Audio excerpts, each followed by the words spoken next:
everybody giving me a look like I'm gonna just look straight ahead. I'm not gonna tell you. I hope so, because this isn't meant to discuss all pregnancy and lactation. It's certainly meant to kind of reinforce those things, the endocrine related things. We'll talk about some non-endocrine related areas, but only because they're in the case that we'll go over. But otherwise, there's a lot of things. I don't want anybody to walk out, this is the only thing we need to know about pregnancy, because it's not. I left really the cardiovascular things. Hopefully you discuss those things in cardiovascular PT. Because if I discuss it, what do I have to do? I have to assess it, right? So I said, Well,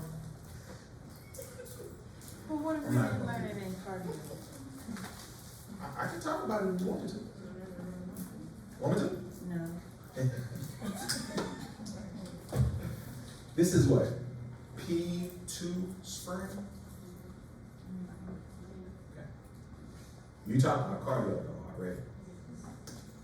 You talked about mental health already too, which I didn't talk about that either. What I will say to your question, I'm not gonna talk about it, but to your question, in the event that there are some things that you haven't talked about, let me see, who are you taking a fall? Infectious disease. ID? Okay. There are some considerations with antibiotics. Hopefully, make sure you talk with Dr. Hunter in the beginning. If y'all haven't, you haven't done that yet, but just ask the question to make sure it's included. Because there are a lot of pregnancy-related things that you can discuss with antibiotics. Yes. And then it's in the spring, I think it's GI. I think it's GI with Dr. Abobo, because I teach in that class. And I want to say it's respiratory. I think respiratory as well. Anyway, cardiovascular, if you didn't talk about some things, make sure next year that you bring it up early. Because we can certainly reinforce some things in the lab. If not even in the lecture, we can do it in the lab. The reason why that's important, and I'm glad that you asked that question, is actually a very good question. Because you hear me say all the time, who cares about the test? I mean, yeah, I know you care. You're like, well, I want to make this grade. But after you make this grade and pass, nobody cares what you made on that test. What they do care about is when you walk on that rotation and go into that job and you don't know what you're talking about. That's what they care about. So if you haven't talked about something, it is important to say, I need to know about this. So I would recommend. So I mentioned the lab. Hey, that's kind of a low stakes environment, right? We can put it all together, have multiple complications. Unless it's on the OSCE, it's not a graded activity. So I would bring that up early, to let them know. All right, so let's get into it. As I mentioned last time, I like to reinforce things through a case. I kind of tweaked this a little bit because the two primary endocrine disorders that we'll talk about, we've already had lectures on these, so we'll just talk about what do we do in pregnancy. So here we have a 34-year-old female who's experiencing 2 to 3 episodes of nausea per day with vomiting occasionally in the mornings and evenings. She typically wakes up feeling nauseous and will vomit 1 to 2 times a week. Her GI symptoms began about 2 weeks ago and have remained consistent, preventing her from going to work consistently. I'm glad she wasn't in my class, though. She got to be here. Or being able to work effectively. She states that she feels run down all the time and needs to start feeling better soon, or she will lose her job, and that's true. She took a pregnancy test today, and it's positive. So you may have a hint as to why she's having this nausea and vomiting. She's very concerned about a blood thinner medication, remembering that she could not take it with a previous pregnancy. Overall, she lives a healthy lifestyle, eating well, follows a vegan diet, and she exercises 3 to 4 times a day, which has helped with her depression. All right, so we got it? Y'all ready to do everything you can for this patient? Yes. All right, we'll see. All right, so in her past medical history, she has depression. She has depression, which was diagnosed 2 years ago, DVT, hyperthyroidism, and with her prior pregnancy, gestational diabetes. These are her home meds. All right. So, do you have any concerns?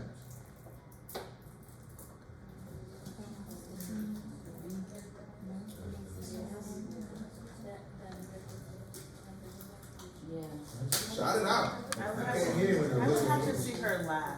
You would like to see her labs? Then this one needs to be changed to propylthyroid so for the first trimester pregnancy. Okay. Would you say she was already?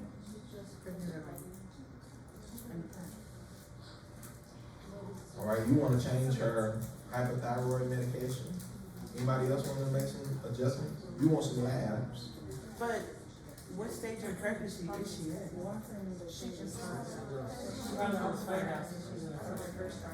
Because first trimester is PTU, but then later on, you can use metholazone.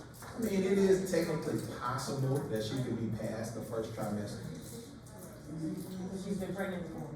Huh? She's been pregnant. But she's been pregnant before. Chances are, someone who's already had a pregnancy, they typically don't find out in the second trimester. Oh, I think I'm pregnant. They pretty much know. Oh Lord, let me go take this pregnancy test. I know I'm not pregnant. See, you got some experience. I have some experience. Okay, she just found out that he has PTU. All right. No other? Oh, what about warfarin interaction? Yeah. You said you want to take the warfarin away? Contraindication. Like the whole one. The whole time? I mean, she could take an oxygen. Okay. Unless it's essential. Unless it's what? Like essential. Unless it's essential. I don't know. No, it's blood toxin. I know, but you're supposed to take it off for the first trimester, unless you like really. I thought it was like fetal toxicity. All right, well, we'll discuss it. I like this discussion so far. Alexis? Micromedic says it's contraindicated? So you looked it up, like, hey, and that's what you should do. I mean, I don't know. Let me run the meds through the list and see, can I use it in pregnancy? So it says paroxetine is What category? contraindicated? Well, Huh? and, We'll talk about it. That was Okay. on our last, All right. last night. All right, cool. This is what we're supposed to do. All right, so I heard first trimester. What are the trimesters? What weeks of gestation are the trimesters? Ooh, this is a damn question. Man, everybody, I don't know. What was your question? What are the trimesters? What weeks of gestation? You said first trimester. We need to use for the first trimester. Huh? So 12 13 weeks. All right, hint, okay. Probably want to know. You're using words that you don't know what they mean. Come on, first trimester, second trimester, third trimester. We need early stages. How you gonna make a recommendation? You're like, I need to see how long you are. Okay, all right. So her first concern was harm to the child because of the blood thinner that she's on, right? Never good to assume, but right now we're in an assumption stage. She took a home pregnancy test. Does a home pregnancy test tell you when you conceive? How far along you are? No, right? But you can, if she's been experiencing the nausea and vomiting for 2 weeks, you could communicate if she's 2 weeks pregnant, because let's assume that the pregnancy was the trigger for the nausea and vomiting, then at least within the first 2 weeks, there's no effects, right? It's not susceptible to harmful, at least the harmful medications that we do. Of course, there can be some medications that can be harmful to the pregnancy, sure, but as far as the teratogenicity, there's no effects within the first 2 weeks, right? So I put a box around that. There are effects after the first 2 weeks, right? And so what you see here in this red is what systems, because obviously there are varying systems that are maturing over this particular time, of what type of effects will happen. So I heard, ooh, we can't do this in the first trimester, but maybe we can make some adjustments after the first trimester. If you're reading this chart of the prenatal period, I'm gonna give you a hint. Most of the red is in the first trimester. That's why you don't want to utilize teratogenic medications in the first trimester, and we can make adjustments. Let me stop for a second and say, most medications are actually safe in pregnancy. Most are. You're going to learn, you talked about looking at this patient's profile and said, hey, we don't need to use this one, but we can switch it to that, right? There are normally options that you have in most medications that you could use during pregnancy. So it really is important to know which ones you can't use, okay? Those are the ones you're looking for. And if there are others you're like, I'm not sure, what should you do? Look it up. Look it up. So there'll be references that you can get, obviously. Not on the test, but we'll give you the ones that, go straight. All right. So there's a couple of things that I kind of feel like we have to do because it's important. Obviously, there's a lot of change that has happened as far as pregnancy risk categorization. However, you may see both. So I heard someone say it's a category X, because you may see in the reference that you are using, or even in the package insert, that they'll have the old categories. And of course, X are ones that you wouldn't use. Over half of medications are category C. So as I said, most medications can be used. We put a few examples of meds that fall into the different categories, but of course this isn't an exhaustive list.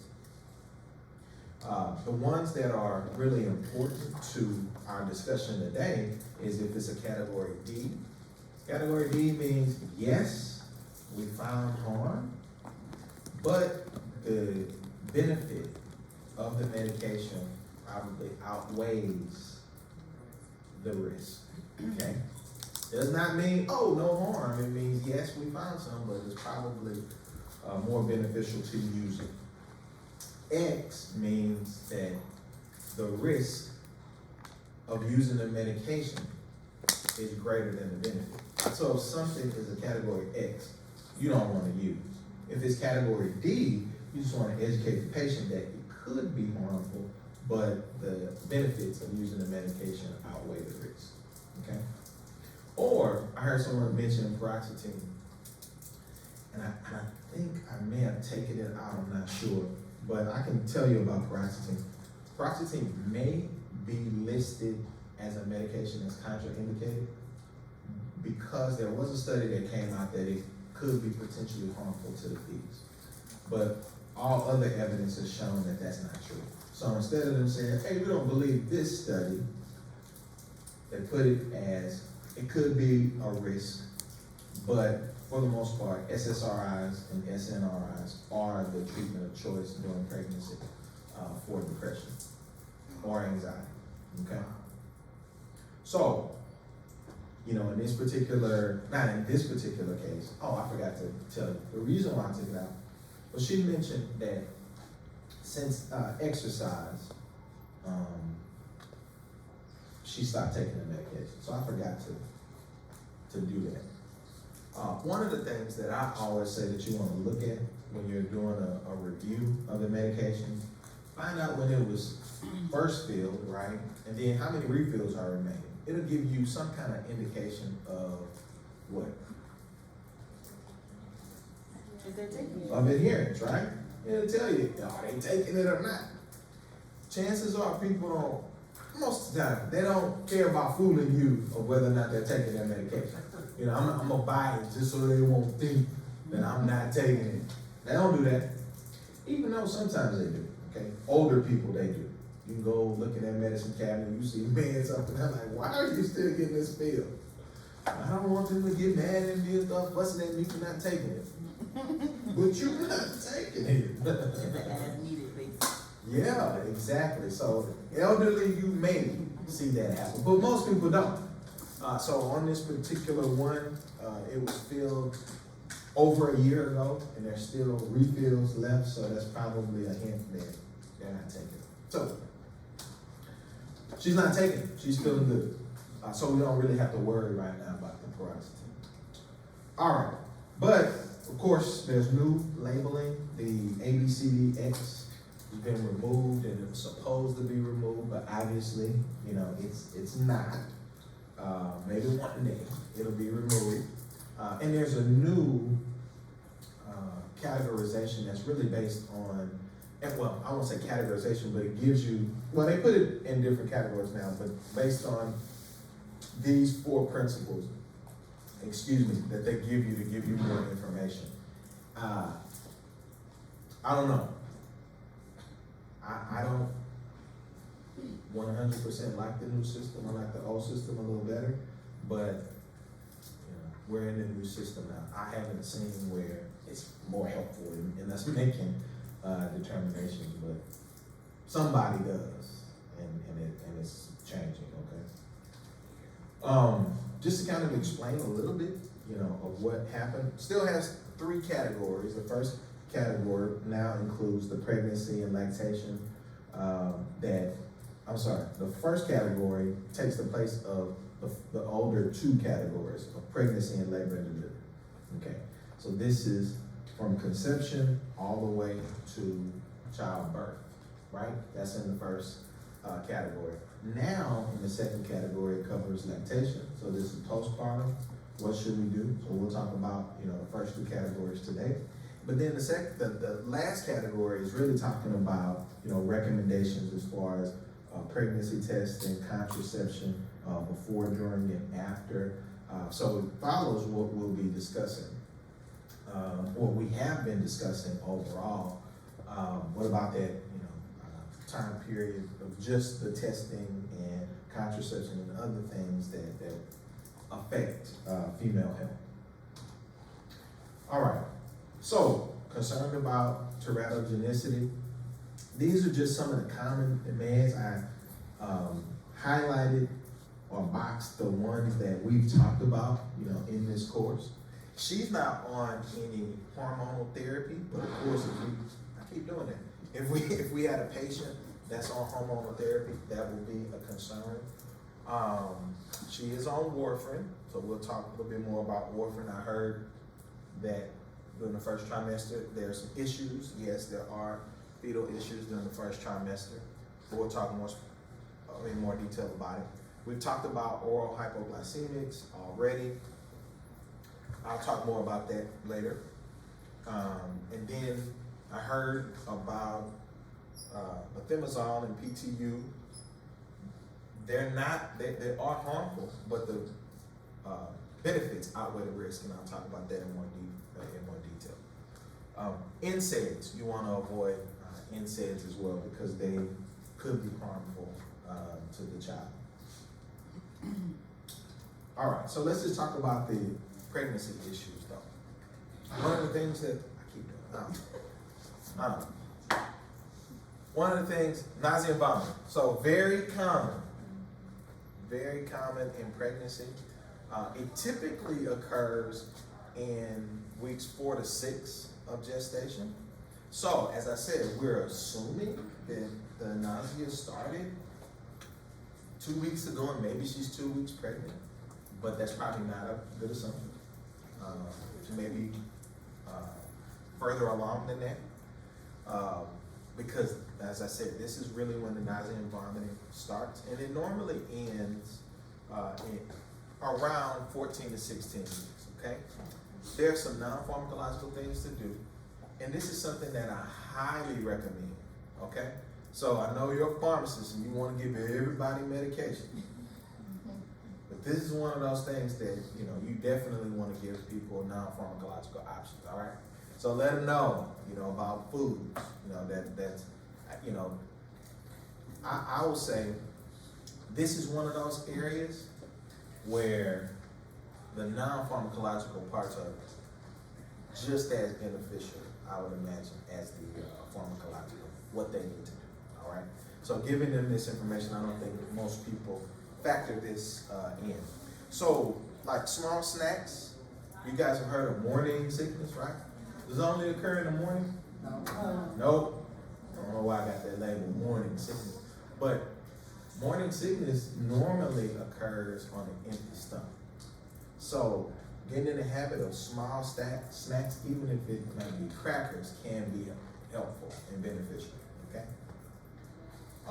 There are studies that show that ginger is beneficial as well. In fact, they're in the ACOG guidelines that ginger is beneficial. But I know you said, well, I didn't come to pharmacy school for that, so let's talk about the medications. All right. So here you have first line, second line, third line. Okay? What that normally means when you talk about first line, second line, third line is what? Second line, third line? What's the last result? Huh? It's the first one. If the first line is working, you go to the next one. Yeah, you start at first, right? Right. Yeah. So don't jump out there and say, hey, we're gonna use metoclopramide. It works. No. You're gonna start with the first line therapy. And B6 is a first line therapy, over the counter, right? So, doxylamine is also first line therapy. What I just showed here is a combo. Sometimes, you know, the combo medication, it's really the only one, that's why I wanted to show it to you, the only one that's FDA approved for nausea and vomiting in pregnancy. But it's more expensive than maybe what you can get over the counter, okay? So I would recommend what's over the counter. May not be more expensive. If it's covered by the insurance, and the insurance is $1 or $2 or $5 or whatever, might be cheaper for them to get the prescription, right? So it's just depending on what kind of coverage they have. Huh?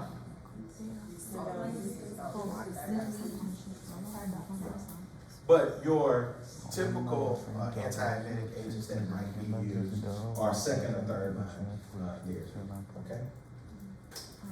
All right. Although she's not experiencing these, there are other potential GI disturbances, right?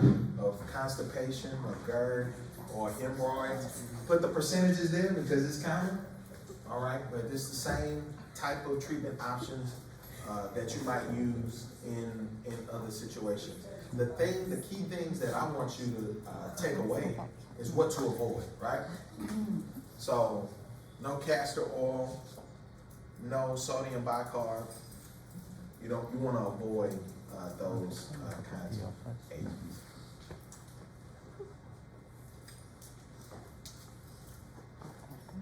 All right. So what do you recommend for a nausea and vomiting? First line is So some dietary changes are possible. All right. What else? I heard D6. Or ginger. All right. All right. So there are options. Okay. Now let's move to the next one. What about thyroid? You want to talk about this? All right. Fine. All right. HGH is similar to TSH. So you would expect some changes, some stimulation of the thyroid. It's normally, it's typical during pregnancy. Obviously, in our particular patient, they already have hypothyroidism, right? Okay? But it's typical during pregnancy to experience increased thyroid hormone production. It's also possible to impact the baby's thyroid as well, okay, at about week 12. So, especially well, I'll talk about it in a second. But where I was going with that is, this is why it's important to manage whether it's hypo or hyperthyroidism, because you're not only impacting the mom, but you're impacting the fetus as well. All right, so let's first talk about hypothyroidism just in pregnancy. So again, this patient already has hypothyroidism. It's not associated with the pregnancy, right? But what I'm talking about here is someone who has euthyroid or normal thyroid and develop hypothyroidism. It's an issue both for the mom and the child. I gave you the list of what could happen to the child and what could happen to the mother. So again, it's important to address it. From your particular standpoint, what can I use? In a pregnant mom, I could use levothyroxine. Similar monitoring parameters as if it was initial therapy, right? We're doing it in 4 to 6 weeks, and monitoring their TSH level, all right? If the patient is already on levothyroxine, so let's say if it's, instead of hyperthyroidism, this patient had hypothyroidism, and they're already taking levothyroxine, we need to increase the dose. Okay. All right, so this is specific to this particular patient, right? Because she does have hyperthyroidism. Again, the percentages are based on pregnancy-induced hyperthyroidism, but our patient already has it. Same risk though, if uncontrolled. So I heard, ooh, we can't give that. Or maybe we can't give that. Well, we have to give it because there are risks with the child as well as the mom, all right? As you guys mentioned, during the first trimester, it is shown that PTU is safer than methimazole to use. But I'll tell you that while it is safer, if the patient is on methimazole and is controlled, some physicians may just want to stay with it, okay? And not make a change. Some may change it though. So I think it's a fair recommendation.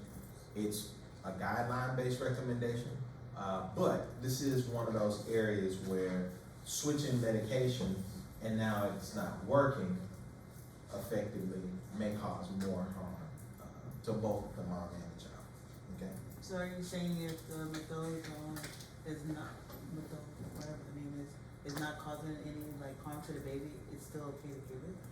Well, I mean, how would you know that it's causing harm to the baby? Like, that's not something you can monitor. Let's see if it's causing harm to the baby. No, I don't know. Because the malformations happen later. Oh, You can't really okay. tell on an ultrasound. You know, it's not something that they can see. But we know that it occurs, is what I'm saying. So it's one of those things that, yes, for recommendation purposes and following the guidelines, during the first trimester, you want them on PTU. And for it to change after the first trimester, okay? PTU is not, you're not using it because you think it's just safe, because there's liver toxicity associated with it. Both readily cross the placenta, okay? So it's not like, oh, this one doesn't cross the placenta and the other one does. They both do. So it's not like PTU is harmless. So you see what I'm saying? Both have a risk profile. Sometimes it just depends. So a lot of this, you know, these are guidelines. So I want you to know the guidelines. But sometimes based on experience, you know, they may say, that patient is stable on this, I want to continue with it for now, okay? But that's not gonna be on the test. I just want you to know that. I'm like, why am I not changing? This is terrible. But for the test, first trimester, what should they be on? And then switch for the second and third trimester to methimazole.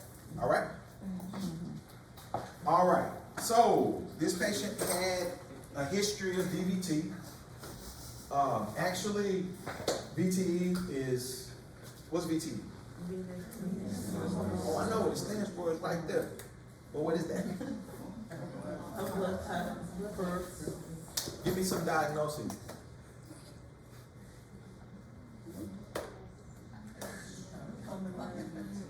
All right, PE, pulmonary embolism, and DVT, right?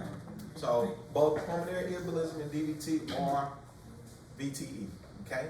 Most common causes of death in pregnancy. So for a patient that already has a history of DVT, so this not even for a patient that has a history of DVT, but for this patient that has a history of DVT, I heard, oh, we want to stop the warfarin. We do. Dr. Kimbers, can you kill it? Kill what? Oh, that little. Nah. You scared of that? Why not? You sitting there freaking out over that little. As long as it goes that way. I'm turning around. Let's go over here. Oh, and it's turning. Go to the yellow. Go to the Right, All right. So the issue with blood clots is that we're talking about death, right? So we definitely want to make sure that we're able to treat that. I think I heard this, so I want to just reiterate. Your treatment of choice, whether it's for treatment or prophylaxis, is going to be a low molecular weight heparin. So I think I heard enoxaparin as an example. And so, yes, that's an example. You can give, alternatively, unfractionated heparin. It's not as good, at least what has been studied. It's not as good for VTE treatment and prophylaxis in pregnancy as low molecular weight heparin. Why would you use unfractionated heparin?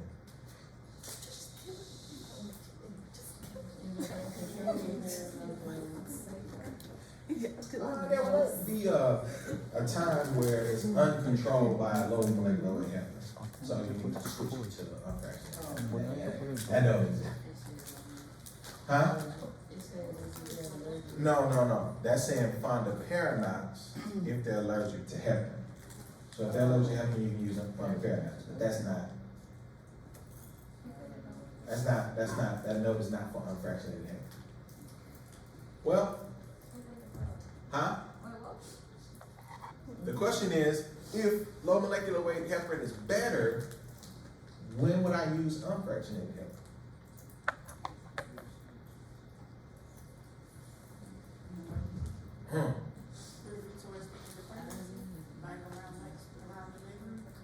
No, you wouldn't change it necessarily.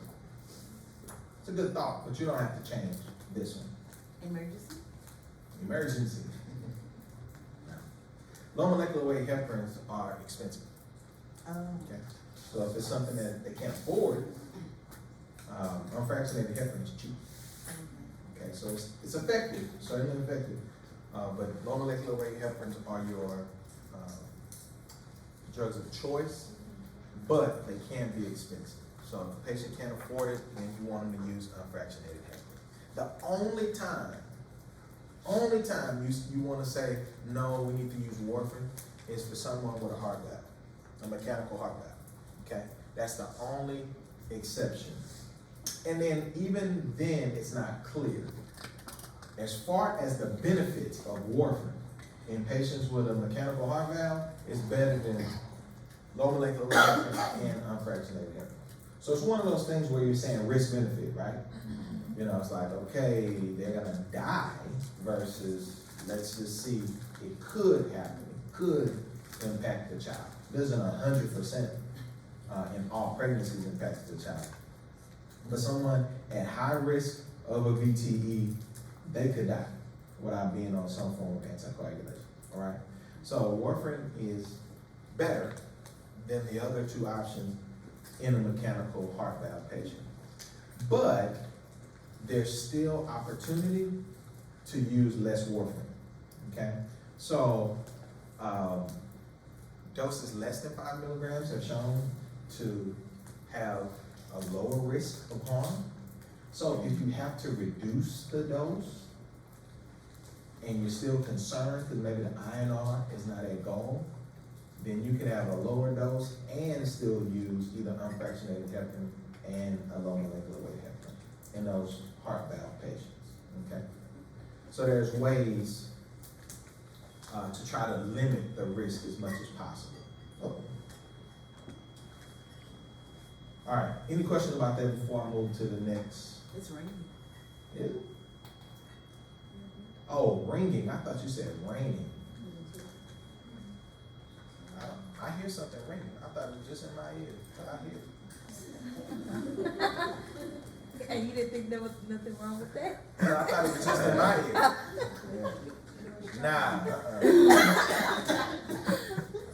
it's all kind of stuff happening in my ear.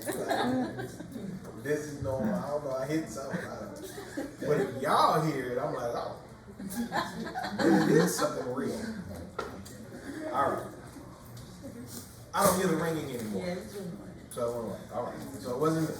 Okay. All right. She also mentioned headaches, so a history of headaches. From your perspective in evaluating headaches, all you need to know is if it's a primary headache or a secondary headache. You guys have talked about headaches already, right? Mm-hmm. What's a secondary headache? Drug induced? That's it? Caused by something else. Caused by something else, right? So it could be a nerve condition, it could be caffeine or other medications. Would light be something? Or is that for? I thought it was like Light is normally a trigger. Light could be a trigger for a primary headache, but it's normally not light. It's normally some kind of either substance or condition that you have that causes that headache. Obviously, in those cases, you want to address whatever the underlying condition is. So put some warning signs here, things you might see in a pregnant patient. And if they're having headaches and these symptoms, there's concern. In primary headaches, which are the most common, right? So most folks are having primary headaches. There are treatment options. Actually, I meant to say this before I went to the treatment options, because that's next. The symptoms, so whatever symptoms you're experiencing, and the frequency, how often it's occurring, typically reduces by 50% in the first trimester. And then most, by the third trimester, they're not experiencing headaches anymore, okay? So, you know, some patients, they just want to tough it out. So at least that's some advice that you can tell them. Most of the time it goes away during the first trimester, and it certainly will be gone by the third trimester. What can you use? For the most part, acetaminophen is your drug, whether it's a tension headache or a migraine, acetaminophen is your choice, okay? What about NSAIDs? Normally Motrin works for me. No. Not me, but I'm saying if I'm this patient, pregnant patient. No. Can't do it? So like No. you switch. Switch to Tylenol. Not advised? Okay, so acetaminophen is your go-to. You can use antiemetics as well. But as was mentioned earlier, these aren't agents that you necessarily want to run to in the beginning, right? So of course, you do have, especially for a migraine patient, sometimes they have, you know, associated nausea, right, with it. Well, acetaminophen is not going to help them with that. It may help them with some of the pain, but you can also use antiemetics with it, right? So we're just really not talking necessarily about tension headaches. You're talking more about migraine headaches, right? But they can be used. The only triptan that you want to use is sumatriptan, but that's again for unresponsive patients. Patients that, hey, I've taken this acetaminophen and I tried, you know, that promethazine that you gave with it, but that's just not getting it done. Sumatriptan is shown to be safe in pregnancy. No opioids, no ergot alkaloids, okay?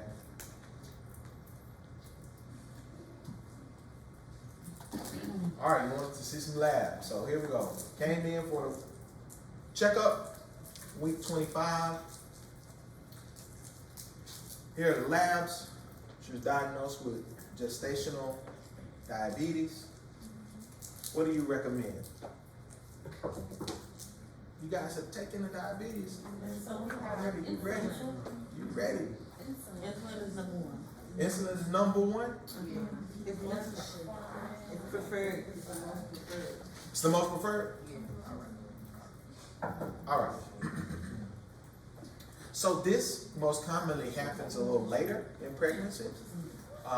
Certainly, there are risk factors associated with gestational diabetes. Of course, one of the risk factors that, I'm sure if this was a real life scenario, one of the things that would have, indicated maybe she may develop this again was her prior history of it. So most of the time, if someone has a prior history of it, their second pregnancy or next pregnancy or whatever, it's probably going to happen again, okay? But there are other risk factors as well. If it's not controlled, there's harm both to the child and to the mother. So this is something that you want to definitely control while during the pregnancy. I put this in here just really for your knowledge on there. There are two ways that they make that diagnosis in a one-step model or a two-step model. Most of the time it is one step. This is the preferred way of doing it. Of course, these are fasting levels. You need it for the second step anyway of fasting. But let's say the patient hadn't fasted, right? So what happens in the two-step is you do a test anyway. And if the glucose level is high, what's in the guidelines is 140 milligrams per deciliter. But sometimes people may have it a little bit lower than that based on their experience. But if they have a high plasma glucose level, non-fasting, then they bring them back for this second step, right? So you may see that as well. Oh, I didn't fast. Okay, well let us just take a look, and if it is over whatever their threshold is, but from a guideline perspective, it's 140, then we go to the second step. All right. As we see in this particular patient, though, their fasting was 120, and their A1C is higher than that. All right. You talked about this already, but insulin is your first line. The basal insulin is NPH. NPH is the most studied, so you may see someone, go to NPH, but glargine and dedamer are fine as well. So either of those could be used.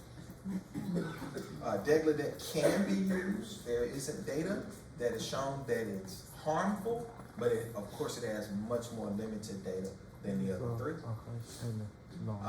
And of course, Lispro and Aspart, because they're more rapidly acting, are used most often as bolus strategies, but regular insulin can be used. Alternatives to insulin. So let's say either the patient does not want to take insulin, okay? Insulin, of course, is going to be effective. But let's just say they don't want to take insulin and they want to take an oral regimen. It's only an alternative, okay? As you saw earlier, metformin and glyburide can be harmful to the fetus, right? So metformin is the alternative to insulin. Metformin used to be something that we commonly use in pregnancy, but as I said, it is harmful, or can be, it can be harmful. It does cross the placenta, it can be harmful to the fetus. Insulin does not. As an alternative to metformin is glyburide. glyburide is definitely more harmful to the fetus than metformin is. So these are not interchangeable. This is if they can't take metformin or if metformin is not doing the job, then you can use glyburide, at least in the guidelines. But that's not your second line alternative to insulin. But you definitely want to have monitoring at least 4 times a day, okay? That's how you're going to make any adjustments that you have, home monitoring. So they have to be able to monitor their blood glucose, right? So if they don't want to do injections, or if they're not keeping up on the monitoring schedule, that's going to be harmful, right? To both the mother and the child. That might be a patient that you want to switch to metformin. All right, so had the child now. 4 weeks after, healthy baby girl comes in with symptoms of depression and wants to know if she can restart the antidepressant. If so, at what dose? What do you think?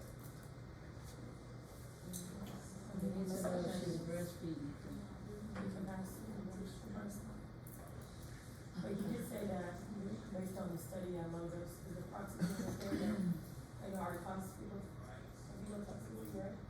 So you're talking a little low, pump it up, tell it to me like you're confident. Huh? I'm saying that's what you had said in the beginning. What I say? If I recall. Okay. What did I say? That Tell me what you recall. approximately that in terms of research studies, it isn't so, even though it said that it did cause, that it wasn't, that we're seeing a lot of side effects come out of it, and you can still use it on those, correct? Is that what I didn't say the low doses part. Okay.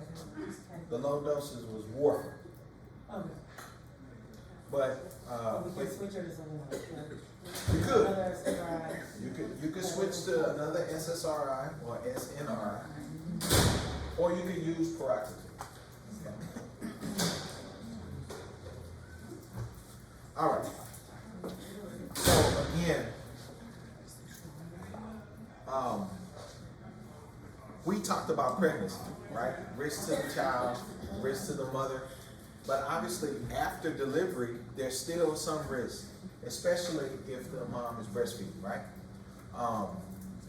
So breastfeeding is recommended at least for the first recommended for the first 6 months exclusively, but up until at least 12 months of age. One of the things that I talked about earlier is, hey, if you don't know, use your references. So 2 commonly used references. So during for pregnancy and lactation, Briggs is like the gold standard to be used. So be familiar with that. There's also online database as well called LactMed through the National Libraries of Medicine, and they actually have a free app. So download the app. Briggs doesn't have a free app. Okay. It has a fee app. So you want a free app, Thank you for the free. This is one from the National Library of Medicine, so it can be used. But let's just kind of talk about medication used during lactation for a moment. So we know that medications can cross and be transferred during breast milk transfer, right? But some of the things that you need to kind of think about is maybe drugs that have a low plasma level are safe, right? So if it's something that's a nasal spray or an inhaler that is more local, or a topical agent that's more local, again, there's a note here, not applied to the nipple, because maybe it's not transferring systemically, but if it's sitting right there and the baby is taking it right there, then it doesn't have to transfer through the breast milk, right? If it's something you apply right to the nipple, then it's gonna be right there for the child to take. So it's not talking about topical that's applied to the nipple. But those that don't have much plasma absorption probably are safe. It has low transferability. What about solubility? So those things that are lipophilic will increase in breast milk concentration. Does that make sense? No, you're a little, like, I don't know.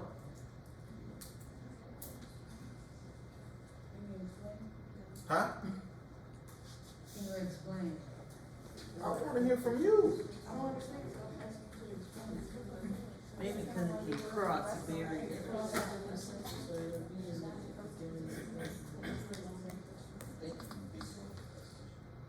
I'm hearing some, but I can't make it out. My ears were ringing earlier, so I say it a little louder.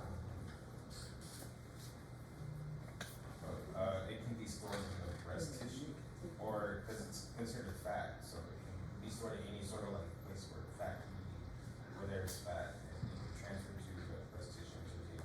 Right, right. So yeah, it makes sense. What about molecular weight? Some of these things that we said are safe to use, like heparin. Here's where your medicinal chemistry comes in. Is heparin a small molecule or a large molecule? It's large. So higher molecular weight medications don't transfer. Okay? So that's why heparin and low molecular weight heparins, even though it's a lower molecular weight, it's still that's kind of medicinal. These are still large molecules. So that's why they're safe to be used during pregnancy, but they're also safe to be used during breastfeeding. Okay? Heparin, insulin is also a large molecule. Hormones are, right, normally. Protein binding. Kinetics coming in. Ooh, I'm getting excited. Huh? If it's highly protein bound, then what does that mean? I'm listening. Less free drug, right? Okay, all right. So it's less likely to transfer. It says less free drug. Ionization. Henderson Hasselbeck, you want to do it? No? The pH of blood is normally about 7.4. Milk is more acidic than blood. It can actually be as low as 6.8. So we remember that weekly basic drugs ionize in acidic substances, right? So you may have more transfer of a drug that's weekly basic. All right. We also know that some medication can either decrease or increase, I did it backwards, increase or decrease the supply of breast milk.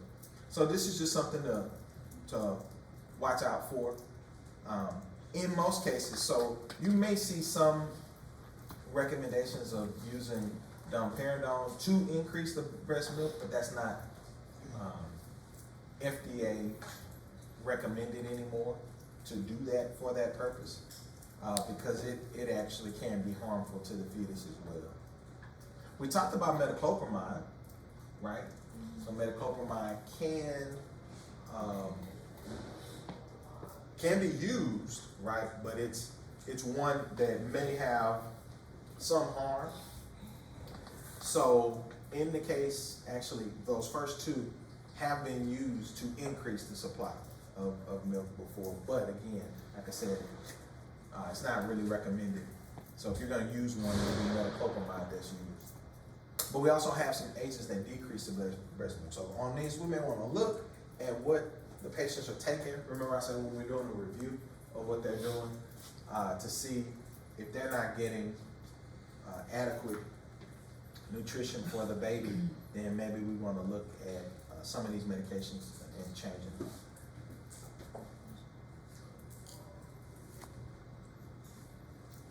All right, so I'll just talk real quickly about the last two scenarios. Anticoagulants, we talked about that, right? Said heparin, unfractionated, and low molecular weight heparins normally are too large to cross into the breast milk, so they're normally safe. They're considered safe. Warfarin, though, is secreted into breast milk, but only minimally. Of course, it's contraindicated, as we talked about, in pregnancy, but it is safe to resume during lactation. Okay?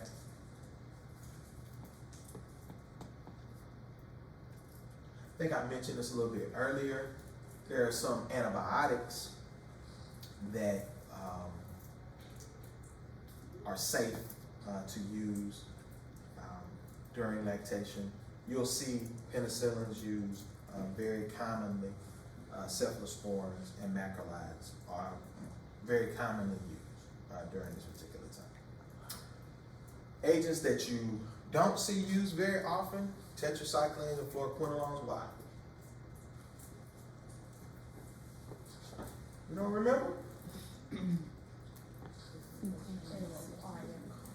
Huh? Say because it requires, that's on the slide. So why does it require caution? Fetogenesis. Huh? Fetogenesis. Tetracycline and fluoroquinolones cause bone and joint harm, malformations. Oh, now you're gonna set this thing up here. It's 4 of them. Oh, I'm gonna say something else. Multiply. They sure are. They're circling around. They're trying to get some of this education. All right, cool. Yeah. So don't use those. Those are not safe for kids.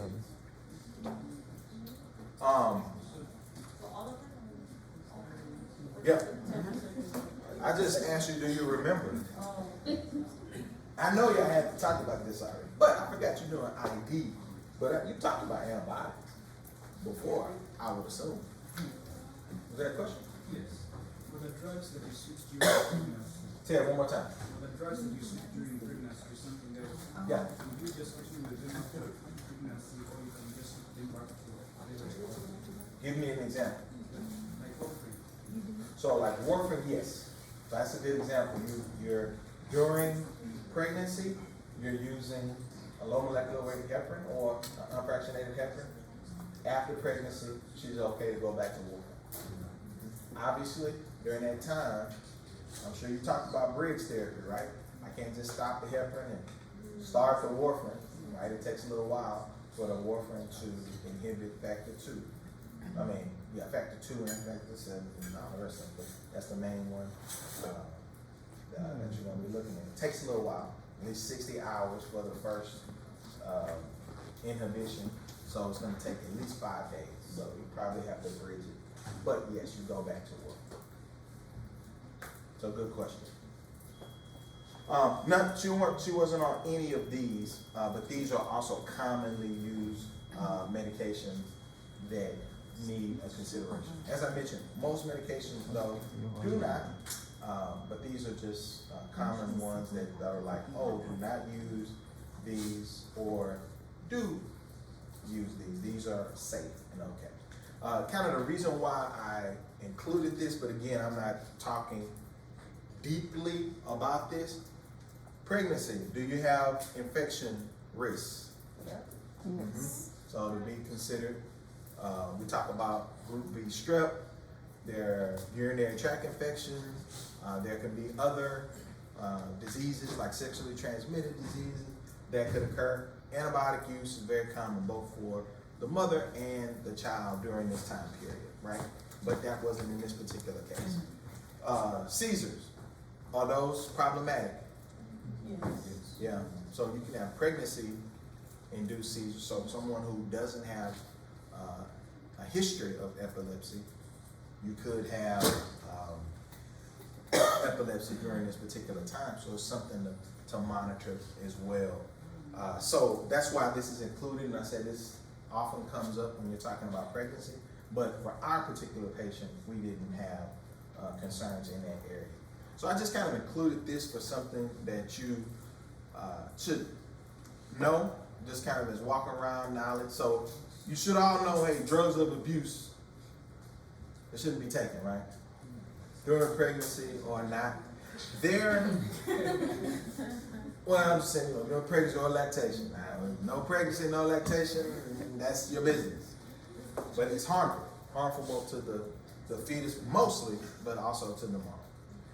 Chemotherapy and radiation, harmful, obviously. it shouldn't be used. Radioactive therapy. Why would I include radioactive therapy? Thyroid, right? So it is an option for hyperthyroidism, but it's not going to be in this particular patient case, right? All right. And of course, there are other medications. Like I said, sometimes you may have infectious diseases that come along, and there are certain meds that you want to kind of avoid during this particular time because they've shown to be harmful. All right, so it's the last slide, I believe, but this is our goal when we're talking about the lactation period. We want to, whenever possible, we want to use the proper medication, right? Avoid medication that can be harmful.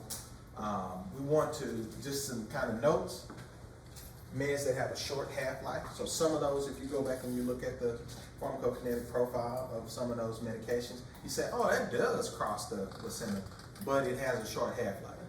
So it's not going to last very long. So that's why one drug may be preferred over another one, because it has a shorter half-life.